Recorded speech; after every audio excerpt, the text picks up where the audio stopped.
Hi students, chemistry with on classes में मैं अमित कुमार आप लोगों का स्वागत करता हूँ। आज मैं लेकर आया हूँ क्लास 12 इलेक्ट्रोकेमिस्ट्री का लेक्चर नंबर 12। इसमें हम पढ़ने वाले हैं वैद्युत रासायनिक श्रेणी। तो वैद्युत रासायनिक श्रेणी क्या होती है दोस्तों, इसके बारे में जानेंगे आज हम। जनरली वैद्युत रासायनिक श्रेणी होती क्या है, तो इसमें तत्वों को उनकी सक्रियता के क्रम में व्यवस्थित किया जाता है, अर्थात उनको बढ़ते क्रम में या घटते क्रम में सजाया जाता है, और उसके बाद जो हमें सीरीज प्राप्त होती है उसे हम क्या कहते हैं, वैद्युत रासायनिक श्रेणी कहते हैं। ये चीज़ आपको ध्यान रखनी है। तो वैद्युत रासायनिक श्रेणी क्या होती है, तो तत्वों को उनकी सक्रियता के क्रम में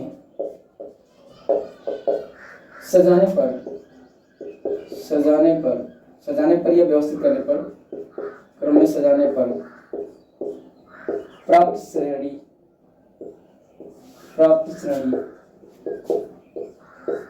वैद्युत रासायनिक श्रेणी कहलाती है। वैद्युत रासायनिक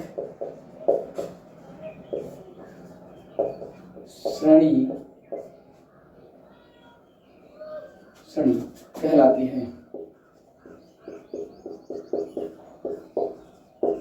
वैद्युत रासायनिक श्रेणी कहलाती है। तो तत्वों को जब सक्रियता के क्रम में सजाते हैं तो क्या होता है, एक श्रेणी प्राप्त होती है जिसे हम क्या कहते हैं, वैद्युत रासायनिक श्रेणी।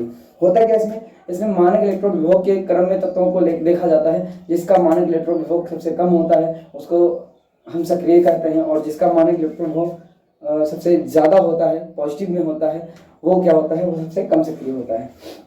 तो इस श्रेणी को समझने के लिए तत्वों की श्रेणी आपको याद करनी होगी, जो कि हम आपको बाय ट्रिक आपको समझाने वाले हैं। इसको ट्रिक को आप अच्छे से रट लीजिएगा, यहीं पर हो सके तो इसी क्लास में आप तैयार कर लीजिएगा। बहुत आसान सी सीरीज है। और देखिएगा ये हमें मिटाना पड़ेगा, इसको मिटा के फिर हम आपको श्रेणी समझा रहे हैं और क्या होती है उसके बारे में भी जानिएगा। तो अगर हम बात करें वैसे तो हमने बता रखा होगा लिथियम जो होता है, जैसे कि हम तत्व सबसे पहले ऊपर रखते हैं तो लिथियम है। जैसे हम श्रेणी की बात करें कुछ दो चार तत्वों की शुरुआती, तो लिथियम, पोटेशियम, बेरियम, स्ट्रांसियम, इस तरह के तत्व होते हैं। अब इन पर देखें तो वैसे तो प्लस चार्ज होता है, इस पर एक, इस पर एक, इस पर दो होते हैं, इस पर भी दो होते हैं। होता क्या है, इन इलेक्ट्रॉनों को, ये कौन सी अवस्था है, ये आयनिक अवस्था में, इनको इतने ही इलेक्ट्रॉन दे देंगे जितने इसमें कम है, तो ये बन जाएगा क्या, ये बन जाएगी लिथियम बन जाएगी। इसमें पोटेशियम है, पोटेशियम इलेक्ट्रॉन लेगा और क्या बना लेगा, पोटेशियम परमाणु बना लेगा। ये सब आयन है, मैंने कहा इनको इतने ही इलेक्ट्रॉन देंगे जितने इसमें कम है। ये क्या है, ये बेरियम बन जाएगा। और यहाँ पर दो इलेक्ट्रॉन का स्ट्रांसियम है, तो दो इलेक्ट्रॉन यहाँ डालेंगे तो ये बन जाएगा क्या, ये स्ट्रांसियम बन जाएगा। तो इस तरह से आप देख सकते हैं कि जो तत्व इधर आयनिक रूप में है धातु में, और इधर क्या है, इलेक्ट्रॉन ग्रहण करके, इलेक्ट्रॉन ग्रहण करना क्या होता है, अपचयन होता है, और अपचयन करके धातु में क्या बना लेती हैं, तो धातु बना लेते हैं। आयन जो होते हैं वो धातु बना लेते हैं। अब इनका मानक इलेक्ट्रॉन वो लगभग होता है 3.04 से लेकर नीचे की ओर जब जाएंगे तो लास्ट में हमें मिलेगा क्या, Au। और Au का जो मानक इलेक्ट्रॉन वो होता है, ये तो माइनस में होता है, और Au का होता है क्या, पॉजिटिव होता है, 2.34 होता है। और इसके बीच में अगर हम बात करें तो कौन मिलेगा, हमें हाइड्रोजन मिलेगा, जिसका मानक इलेक्ट्रॉन वो क्या होगा, 0.00 होता है। तो ये आपके ऊपर वाले जो मिलेंगे ये आपके ऋणायनिक होंगे। कैसे होंगे, ऋणायनिक आयन होंगे, सॉरी मानक इलेक्ट्रॉन का ऋणायन में होगा, माइनस में होगा। और इन जो इससे हाइड्रोजन से नीचे होंगे उनका मानक इलेक्ट्रॉन वो कैसा होगा, वो धनात्मक होगा, पॉजिटिव होगा। ये आपको ध्यान रखना है। और हाइड्रोजन हमारा एक बाउंड्री का कार्य करेगा, जिसके ऊपर के सारे तत्व ऋणायनिक हो गए और नीचे के धनायनिक होंगे। अर्थात ऋणायनिक धनायनिक का मतलब यहाँ पर है मानक इलेक्ट्रॉन इनका क्या होगा, ऊपर वालों का नेगेटिव में होगा और इधर पॉजिटिव में होगा। इस चीज को आपको ध्यान रखना है। अब आगे शुरू करते हैं। तो सीरीज क्या होती है उसके बारे में जानते हैं। ये अवस्थाएं क्या होती हैं, ये मैंने कहा ये धातु आयन है। ये यहाँ पर क्या हो रहा है, इलेक्ट्रॉन ग्रहण कर रहे हैं, और इलेक्ट्रॉन ग्रहण करना क्या कहलाता है, अपचयन कहलाता है।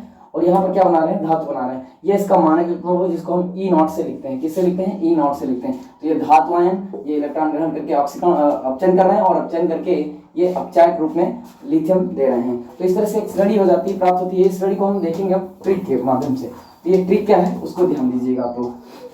तो यहाँ से हमारी ट्रिक होती है, शुरू क्या होती है, तो पहला तत्व होगा लिथियम। हम एक ट्रिक से बोलते हैं, कैसे बोलते हैं, जैसे Li है तो इसको हम क्या पढ़ेंगे, L बनाएगा ला और I बनाएगा बड़ी की मात्रा, तो हो जाएगी ली। तो ली यानी हिंदी में कन्वर्ट करके इसको याद करेंगे। तो देखिएगा कैसे याद होगी ये, ली क ब शर क सी ए यहाँ पर होगा, सी ए का ना, मग अल मन जन कर फे कड को, इतने हो जाएंगे। फिर नी कु जन कड़कोनी, ली का वाशर का ना, मग अल मन जन कर फे कड को नी, नी के बाद सन, सन पब है, क्यों हंगरी आज पिटने आऊं। ये ट्रिक हो जाएगी आपकी। अब इसको याद कैसे करना है, मैंने कहा इसको हिंदी में कन्वर्ट करेंगे। एल को ली बोलेंगे, के को का बोलेंगे, तो ली का बासर काना, मग अल मंजन करफे कड़कोनी, ये चलेगा कड़कोनी, सन पब है, क्यों हंगरी आज पिटने आऊं। आप याद कर सकते हैं आसानी से, कैसे होगी ट्रिक है। तो ली का बाशर काना, दो दो को लेंगे पहले, यहाँ पर तीन तीन में चलेंगे, ध्यान रखिएगा। तो ली का बाशर काना, मग अल मंजन करफे कड़कोनी, शन पब है, क्यों हंगरी आज पिटने आऊं। ये सीरीज हो जाती है। इसको ऐसे ही सजाएंगे, इसको बोलते हैं कि अवैध रासायनिक श्रेणी। और यहाँ पर सबसे सक्रिय धातु जो होगी वो कौन सी होगी, सक्रिय धातु ये होती है लिथियम। लिथियम को सक्रिय धातु में रखा गया सबसे ऊपर, और एयू को कम सक्रिय रखा गया है, कम सक्रिय कहा गया है, ये ध्यान रखिएगा, कम सक्रिय। सक्रिय ऊपर वाली क्या हो जाएगी, ये प्रबल सक्रिय हो जाएगी, प्रबल कहेंगे। और इसी के आधार पर आपको पता होगा कि इस श्रेणी के आधार पर ही धातुओं का निष्कर्षण भी किया जाता है। धातु क्रम में हम इस श्रेणी को पढ़ते हैं, जो एल्यूमिनियम तक की श्रेणी होती है, यहाँ से यहाँ तक की श्रेणी, इसको हम क्या कहते हैं, प्रबल सक्रिय तत्व कहते हैं। और इसके नीचे जो होती है हाइड्रोजन तक के, यहाँ से लेकर हाइड्रोजन तक जो होती है, इसको मध्यम सक्रिय कहते हैं। और इससे नीचे जो सीरीज होती है, जितने तत्व होते हैं, उनको कम सक्रिय तत्वों में रखा जाता है। उसी के आधार पर इसका निष्कर्षण किया जाता है। जैसे कि आप देखा होगा, ये जो ऊपर वाले धातु के लवण जो होते हैं, इनको धात्विक लवण का वैद्युत गठन बनाकर यानी ब्लेंड बनाकर इसमें विद्युत प्रवाहित करते हैं और आयन के रूप में इसको अलग कर लेते हैं। लेकिन जो मध्यम सक्रिय होते हैं, इनका निष्कर्षण इनके सल्फाइड और ऑक्साइड का निष्कर्षण के रूप में होता है, लेकिन ये कठिन होता है। इसके लिए भर्जन, प्रगलन और सिंटरन आदि क्रियाएं इसके लिए की जाती हैं, जो कि धातु क्रम कहलाती हैं। और ये जो होती हैं, ये तो फ्री अवस्थाओं में लगभग पाई जाती हैं। अगर हम बात करें पीटी, एयू और एजी, ये सब धातुएं क्या होती हैं, मुक्त अवस्था में भी पाई जाती हैं। तो ये वैद्युत रासायनिक श्रेणी होती है। अब इसमें अगर हम बात करें कौन से गुण किधर की ओर बढ़ते हैं, किधर की ओर घटते हैं, ये भी जानना जरूरी होता है। तो वैद्युत रासायनिक श्रेणी समझ में आ रही है, लीका बासर काना, मगल मंजन करफे कड़कोन नी संपव है, क्यों हंगरी आज पिटने आऊं। अगर इसके बाद हम बात करें इसके गुण कौन कौन से हैं, तो इसके लिए आपको जानना होगा कि इसमें ऊपर जो धातु है वो हमारी कौन सी है, लिथियम है। और जो सबसे नीचे श्रेणी में होगी वो एयू होगी। अब अगर ऊपर से लिथियम से हम किसकी ओर जाएंगे, धीरे धीरे एयू की ओर जाएंगे, तो हमारे लक्षण क्या होंगे, कौन से बढ़ेंगे, कौन से घटेंगे, उनको जानना हमारे लिए बेहद जरूरी है। तो यहाँ पर अगर हम बात करें तो ध्यान दीजिएगा, इस श्रेणी में हम यहाँ पर बता रहे हैं, आप ये श्रेणी रखिएगा, ये वाली श्रेणी इसी के नीचे की है, तो ये ध्यान रखिएगा। अब अगर हम बात करें तो इसमें सक्रियता का क्रम क्या हो रहा है, सक्रियता का क्रम क्या हो रहा है, सक्रियता ऊपर से नीचे जाने पर घट रही है। घटने के लिए हम सिंपल नीचे की ओर एरो बना रहे हैं, घटने के लिए, और अगर ऊपर की ओर लगाएंगे तो बढ़ने के लिए, ध्यान रखिएगा आप। तो सक्रियता का क्रम क्या है, घट रहा है। और अगर मानक इलेक्ट्रोड विभव ई नॉट की बात करें, ई नॉट की बात करें, तो ई नॉट ऊपर से नीचे जाने पर क्या होता है, बढ़ता है।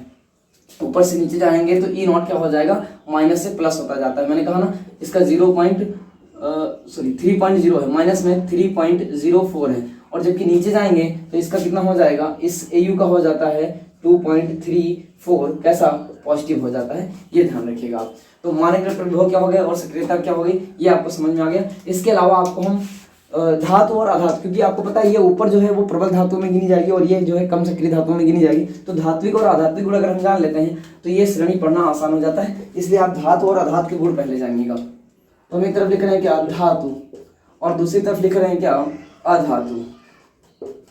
अब धातुएं क्या होती हैं ये आपको याद रखना होगा, और अधातुएं क्या होती हैं इनके बारे में जानना होगा। तो देखिएगा, धातुएं जो होती हैं वो क्या करती हैं, धातु इलेक्ट्रॉन का त्याग करती हैं।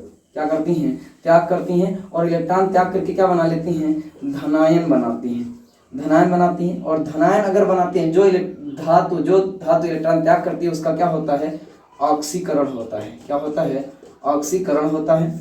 और ऑक्सीकरण जिसका होगा वो दूसरे का क्या करेगा, तो खुद का ऑक्सीकरण करेगा, मतलब अपना खुद का इलेक्ट्रॉन तो त्याग करेगा, लेकिन दूसरे को वही इलेक्ट्रॉन जाकर दूसरे के पास जाएगा तो उसका हो जाएगा अपचयन। तो ये धातु उस पदार्थ के लिए क्या कहलाएगी, जिसके पास इलेक्ट्रॉन गया है उसके लिए अपचायक कहलाएगी, खुद ऑक्सीकरण कर रही है, ये हो जाएगी क्या, अपचायक। अपचायक हो जाएंगी। तो इतनी प्रॉपर्टीज आप देख लिए हैं। तो अगर ये धातुओं की हैं तो अधातुओं की तो इनके विपरीत होती हैं, आपको पता ही है। धातु इलेक्ट्रॉन ग्रहण कर रही, त्याग कर रही, तो अधातुएं क्या करेंगी, इलेक्ट्रॉन को ग्रहण करती हैं, ग्रहण करती हैं। ये धनायन बनाती हैं तो ये क्या करेंगी, ये ऋणायन बनाएंगी, ऋणायन बनाएंगी, ये ध्यान रखिएगा। और अगर ये ऋणायन बनाएंगी, ऑक्सीकरण कर रही हैं तो ये क्या कराएंगी, अपचयन करेंगी, अपचयन करेंगी, क्योंकि इलेक्ट्रॉन अगर ग्रहण हो रहे हैं तो अपचयन होता है, ये आपको ध्यान रखना है। अपचयन होगा क्योंकि इलेक्ट्रॉन ग्रहण हो रहे हैं, इसके कारण किसी का इलेक्ट्रॉन आया होगा इसके पास, यानी खींचा होगा, तो उसने त्याग किया होगा, उसके लिए ऑक्सीकारक का कार्य करेंगे। खुद का अपचयन कर रही है लेकिन दूसरे के लिए क्या है, अपचायक, ऑक्सीकारक हो जाएंगे, ऑक्सीकारक हो जाती हैं। तो ये बात अगर आपको समझ में आ रही है, ये सारी चीज़ें अगर आपको आसानी समझ में आ गई तो इनसे आप पूरी ये सीरीज समझ सकते हैं। कैसे, तो मैंने कहा अगर हम पूछें कि वैद्युत रासायनिक श्रेणी में किसकी बात हो रही है, तो आप ध्यान दीजिएगा यहाँ पर कौन सी श्रेणी में कौन सी फैक्टर घट रहा है, कौन से बढ़ रहे हैं। सक्रियता मैंने कहा ऊपर से नीचे आने पर सक्रिय तत्वों की मात्रा में क्या होती है, कमी आती है, यानी सक्रियता इनकी क्या होती जाती है, कम होती जाती है, क्योंकि जो ऊपर बैठा हुआ है वो सबसे ज्यादा सक्रिय है, ये आपको ध्यान रखना है। सक्रियता क्या हो रही है, घट रही है। मानक इलेक्ट्रॉन विभव क्या हो रहा है, बढ़ रहा है, नीचे जाएंगे तो बढ़ेगा। लेकिन अगर इसी में उल्टा पूछ लिया जाए आपसे कि नीचे से ऊपर जाने पर क्या होगा, तो इन्हीं चीजों को आपको पलट देना है। समझ में आ गया, तो चलिए आगे बढ़ते हैं। मानक इलेक्ट्रॉन विभव हो गया, सक्रियता हो गई। अब बात करते हैं धात्विक गुण। तो ऊपर से नीचे जाने पर धात्विक गुण क्या होता है, तो धात्विक गुण क्या होता है, घटता है। धात्विक गुण घटता है। अधात्विक गुण की बात करें उसको हम बाद में बात कर लेंगे, ये वाले पहले इधर के पोर्शन को हम सब कवर करते हैं। तो इलेक्ट्रॉन त्याग करने का गुण क्या होता है, इलेक्ट्रॉन त्याग करने का गुण, तो इलेक्ट्रॉन त्याग करने का गुण भी क्या होगा, घटेगा। धनायन बनाने की प्रवृत्ति पूछी जाए, धनायन बनाने की प्रवृत्ति क्या होगी, तो ये भी क्या हो जाएगी, धनायन की प्रवृत्ति भी घटेगी। ऑक्सीकरण करने की प्रवृत्ति क्या होगी, ऑक्सीकरण करेंगे या ज्यादा, कम करेंगे या ज्यादा, तो ऑक्सीकरण ऊपर से नीचे जाएंगे तो क्या होगा, घटेगा। ऊपर से नीचे जाने पर घट रहा है, जो सिंबल मैंने नीचे क्यों लगाया वो घट रहे हैं, और जो ऊपर क्यों लगाएंगे वो बढ़ेंगे, ये चीज आप ध्यान रखिएगा। ऑक्सीकरण करने का गुण घट रहा है, लेकिन अब यहीं पर अगर अपचायक पूछा जाए, अपचायक गुण पूछा जाए, अपचायक गुण की बात करें तो अपचायक गुण क्या होगा, अपचायक गुण, तो ये भी क्या होगा, घटेगा। मैंने कहा इधर वाले सारे गुण जो धात्विक गुण हैं, ऊपर प्रबल धातु है, नीचे कम सक्रिय धातु है, तो ऊपर से नीचे जाने पर ये सारे गुण क्या होंगे, घटेंगे। लेकिन यही अगर उलट के पूछ लिया जाए तो ये सारे गुण क्या हो जाएंगे, बढ़ेंगे, ध्यान रखिएगा। अच्छा, अब इसके बाद इधर वाले बात कर लें, अधात्विक गुण क्या हो जाएगा, इस श्रेणी में ऊपर से नीचे जाने पर धातु ऊपर है, नीचे अधातु, तो धात्विक गुण, अधात्विक गुण क्या हो रहा है, अधात्विक गुण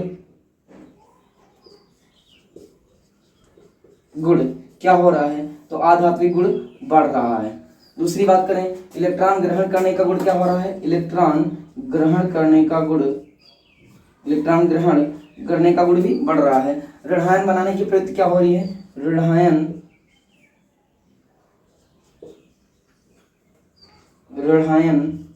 बनाने की प्रवृत्ति भी क्या हो रही है, बढ़ रही है। तो अपचयन करने की प्रवृत्ति और ऑक्सीकारक गुण भी क्या हो जाएगा, बढ़ेगा। तो यहाँ पे हम लिख सकते हैं अपचयन करने का गुण भी क्या हो रहा है, बढ़ रहा है। और साथ ही साथ अगर हम पूछें ऑक्सीकारक गुण क्या होगा, ऑक्सीकारक गुण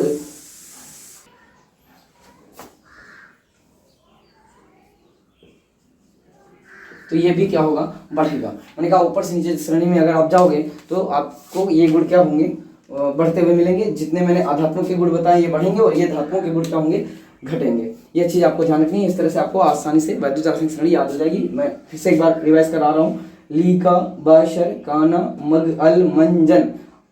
आपको उसी चीज को हिंदी में कन्वर्ट कर लेना है। LI को ली बोलेंगे, के को क बोलेंगे क, BA को ब, SR को सर, ली का ब शर, और का ना, यहाँ पर CA और NA है, तो का और ना दोनों चलेगा। यहाँ पे के है, सिर्फ का बोला जाएगा, यहाँ पे का ना बोला जाएगा। का बड़ा की मात्रा होगी, यहाँ पे बड़ा की मात्रा नहीं होगी। तो काना मग अल मंजन कर फे कड़ को नी सन पब है क्यों हंगरी आज पिटने आओ। इस तरह से आप मानक इलेक्ट्रोड विभव ज्ञात कर सकते हैं। अब बात आती है इसका उपयोग कहाँ होता है, वैद्युत रासायनिक प्रणाली का। तो ये सारे गुण आप अच्छे समझ चुके होंगे। मानक इलेक्ट्रोड विभव क्या होगा, एक बार सारी बातें कर लेते हैं। सक्रियता क्या होगी, ऊपर से नीचे जाने पर घटेगी, नीचे से ऊपर जाएंगे तो बढ़ेगी। मानक इलेक्ट्रोड विभव ऊपर से नीचे जाने पर बढ़ता है, तो नीचे से ऊपर जाएंगे तो क्या होगा, घटेगा। धात्विक गुण ऊपर से नीचे जाने पर घटता है, नीचे से ऊपर जाएंगे बढ़ेगा। अपोजिट वाला आप अपने हिसाब से करिएगा, हम एक तरफ से ऊपर से नीचे आने के लिए हम बता दे रहे हैं। इलेक्ट्रॉन त्याग करने का गुण क्या हो जाएगा, तो इलेक्ट्रॉन त्याग करने का गुण यहाँ पर घटेगा, धनायन बनाने का गुण घटेगा, ऑक्सीकरण करने का गुण घटेगा, अपचायक क्षमता का गुण घटेगा। अब आपको एक चीज ध्यान रखना है, इसमें क्वेश्चन जब पूछे जाते हैं तो 4 धातुएं दे दी जाएंगी, ए बी सी और डी।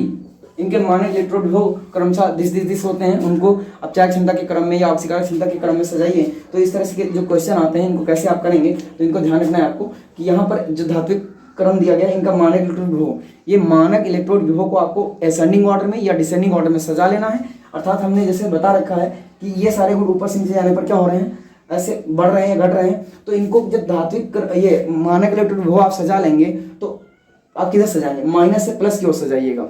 अगर इस क्रम में याद किए हैं तो माइनस से प्लस की ओर सजा लीजिएगा, यानी बढ़ते क्रम में मानक इलेक्ट्रोड विभव को सजा लीजिएगा। अब मानक इलेक्ट्रोड विभव अगर ऊपर से नीचे जाने पर बढ़ रहा है तो बाकी सारे गुण देख लीजिएगा क्या हो रहे हैं। अगर आपसे पूछा जाए अपचायक क्षमता का गुण, तो अपचायक क्षमता का गुण, मानक इलेक्ट्रोड विभव का गुण अगर धीरे धीरे बढ़ेगा तो अपचायक क्षमता का गुण धीरे धीरे घटेगा, ये आपको देख लेना है। तो अपचायक क्षमता का गुण क्या हो जाएगा, जिसका ज्यादा माइनस में है उसका ज्यादा होगा, जिसका प्लस में आएगा वो कम होगा। अर्थात जिसका सबसे ज्यादा माइनस में है उसका मानक अपचायक गुण क्या होगा, ज्यादा होगा, और जो धीरे धीरे पॉजिटिव की ओर आएगा उसका अपचायक गुण क्या हो जाएगा, घटता जाएगा। ये आपको ध्यान रखना है। अब इसके बाद देखते हैं फिर क्या, अब इसके अनुप्रयोगों के बारे में बात कर लेते हैं। तो देखते हैं अनुप्रयोग के बारे में क्या होते हैं अनुप्रयोग इसके। तो इसका उपयोग कहाँ कहाँ कर सकते हैं, वैद्युत रासायनिक श्रेणी का उपयोग कहाँ कहाँ करते हैं। तो आइए पॉइंटों में देखते हैं इसको, इसमें देखेंगे पॉइंट में देखेंगे, इधर हम पॉइंट आपको लिखते हुए बताते चल रहे हैं। पहली बात तो इसका उपयोग जो होता है धातुओं के निष्कर्षण में किया जाता है। कहाँ किया जाता है, धातुओं के निष्कर्षण में। धातुओं के निष्कर्षण में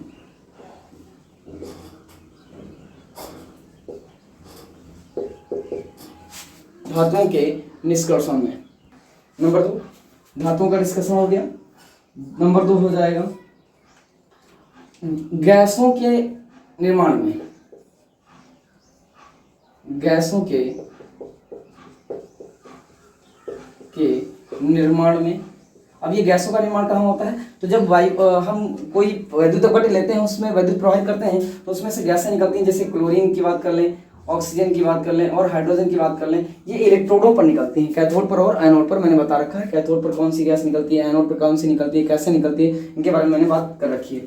अब तीसरा हो जाएगा क्या, धातुओं के शोधन में। धातुओं के शोधन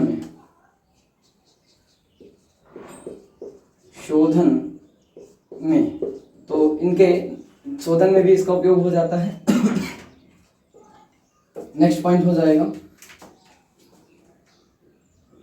विस्थापन अभिक्रियाओं को समझने में। विस्थापन अभिक्रियाओं को समझने में। विस्थापन क्रिया क्या होती है, मैंने कहा ना, एक पदार्थ ए और बी है, उसमें से सी डाल दिया तो सी वाला जाएगा, बी को हटा देगा, ए सी बन जाएगा और बी अलग हो जाता है। तो इस तरह के जो पदार्थ होते हैं क्रियाएं, उनमें इनको हम देखते हैं कि कोई पदार्थ किस तरह से दूसरा पदार्थ बना लेता है। जैसे सल्फ्यूरिक अम्ल में लोहे का चूर्ण डाल दिया, सल्फ्यूरिक अम्ल में जिंक का चूर्ण डाल दिया, लोहे की छान डाल दिया, सोडियम का टुकड़ा डाल दिया, तो नए यौगिक बन जाते हैं। इस तरह से इनका उपयोग हो जाता है विस्थापन क्रियाओं में। साथ ही साथ विस्थापन क्रियाओं के बाद अगर हम बात करें तो द्विविस्थापन क्रियाओं को समझने में। द्विविस्थापन अभिक्रियाओं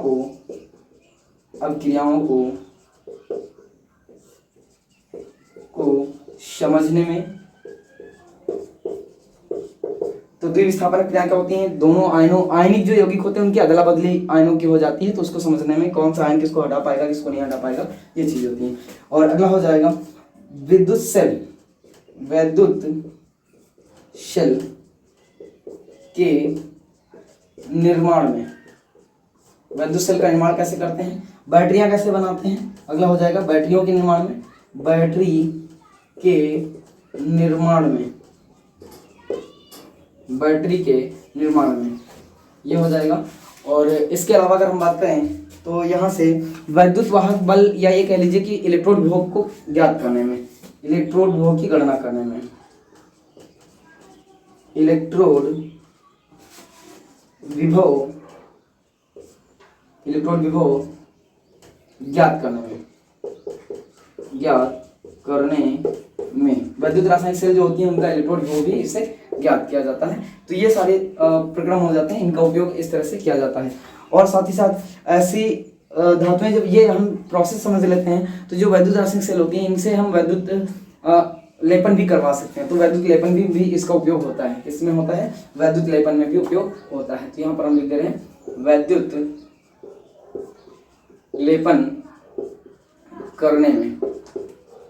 अब जो सक्रिय धातुएं होंगी जैसे जिंक वगैरह होती है, इसका लेप करवा दिया जाता है लोहे या आदि धातुओं की छड़ पर, तो इससे क्या होती है, उन पे जंग नहीं लगती है। तो आई होप कि हमारी वीडियो समझ में आई होगी और हमारे लेक्चर को ज़्यादा से ज़्यादा प्यार दीजिएगा। अगर हमारे इस मेहनत का आपको कुछ फर्क समझ में आ रहा है तो वीडियो को और प्रमोट करने की कोशिश कीजिएगा।